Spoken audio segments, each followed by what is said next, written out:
Hi friend, বন্ধুরা, ভিডিওতে দেখানো গাছটি হলো লবঙ্গ গাছ।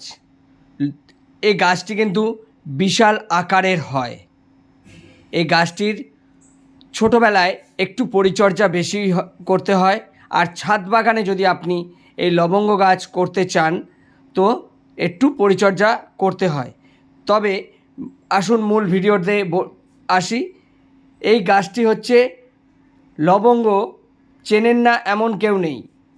রান্নাঘরের রাঁধুনিদের প্রধান মশলার মধ্যে কিন্তু এই লবঙ্গ পড়ে। এই লবঙ্গ কিন্তু প্রধান মশলা হিসাবে কিন্তু গণ্য হয়।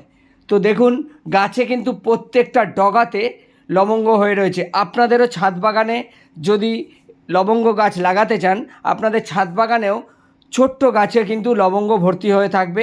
এই যে দেখুন, প্রত্যেকটা ডগাতে কিন্তু লবঙ্গ হয়ে রয়েছে। এগুলো কিন্তু লবঙ্গের ফুল।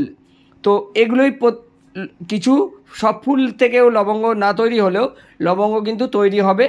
আর লবঙ্গ কিন্তু খুবই উপকারী। লবঙ্গ খুবই উপকারী একটি ফল।